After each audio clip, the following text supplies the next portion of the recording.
شاہ عبد العزیز محدث دہلوی رحمۃ اللہ علیہ ان کی تفسیر مکمل نہیں ہو سکی، تفسیر عزیزی میں انہوں نے ایک واقعہ لکھا ہے۔ حضرت شاہ صاحب فرماتے ہیں کہ ایک ماں باپ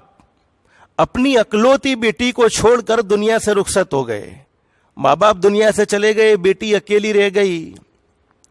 لیکن ہوا ایسا معاملہ، چونکہ میں اکثر کہا کرتا ہوں بچوں کی تربیت مدرسے میں بعد میں ہوتی ہے، ماں کی گود میں پہلے ہوتی ہے، ماں کی گود میں پہلے ہوتی ہے۔ لیکن آج ہمارا مزاج تو یہ ہے مدرسے میں وہ بچہ چلا گیا، وہ جانے اس کا مول صاحب جانے، ہم کو تو کوئی لینا دینا نہیں، بس کچھ وقت مدرسے میں بھیج دیا، گھر پر آ کر کبھی پوچھتے بھی نہیں ہے بچہ تو نے آج کیا یاد کیا ہے، کون سے سبق کو پڑھا ہے، کتنا سنایا ہے، کتنا نہیں سنایا، چونکہ فرصت ہی نہیں ماں باپ کو۔ لیکن حقیقت یہ ہے کہ سب سے پہلا مدرسہ بچے کے لیے ماں کی گود ہوتا ہے۔ اب وہ ماں باپ اکلوتی بیٹی کو چھوڑ کر، اکلوتی لڑکی کو چھوڑ کر دنیا سے رخصت ہو گئے، لڑکی کی تربیت کرنے والا کوئی نہ رہا، لڑکی جوان ہو گئی، جب جوان ہوئی تو غلط راستے کی طرف چلی گئی، یعنی غلط راستہ اختیار کر لیا، اس نے اپنے تعلقات غلط بنائے اور نوجوانوں سے دوستی کر لی، جس کے نتیجے میں باپ عذاب قبر میں مبتلا ہیں اس بیٹی کی حرکت کی وجہ سے۔ اب باپ نے اپنے دوست کو خواب میں آ کر کہا،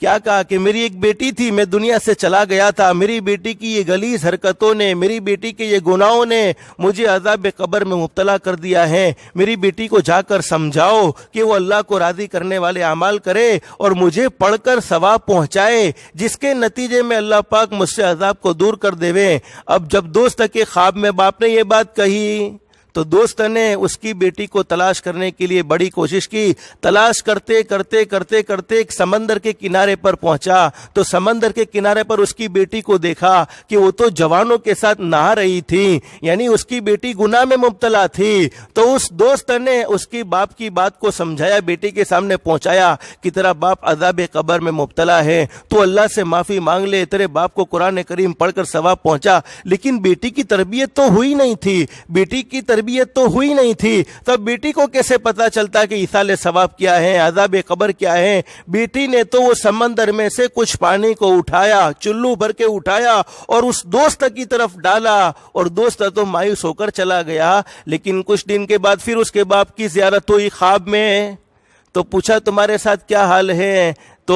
وہ باپ اپنے دوست سے کہتا ہے کہ اللہ تجھے جزائے خیر نصیب فرمائے، تو نے میرا کام بنا دیا، اللہ نے مجھے عذاب قبر سے نجات نصیب فرما دی اور اللہ پاک نے میری قبر کو جنت کا باغ بنا دیا۔ لیکن دوست نے کہا یہ کیسے؟ میں تو تیری بیٹی کو سمجھانے گیا تھا، تیری بیٹی نے تو میری بات مانی نہیں، بلکہ میرا مذاق اڑایا، کچھ پانی لیا اور وہ پانی میرے اوپر اس نے ڈالا، اس نے تو میرا مذاق اڑایا، اس نے میری بات مانی نہیں، پھر تیری مغفرت کیسے ہو گئی؟ تو اس اللہ کے بندے نے، وہ باپ نے کیا کہا، بچی کے باپ نے اپنے دوست سے کہا کہ جس وقت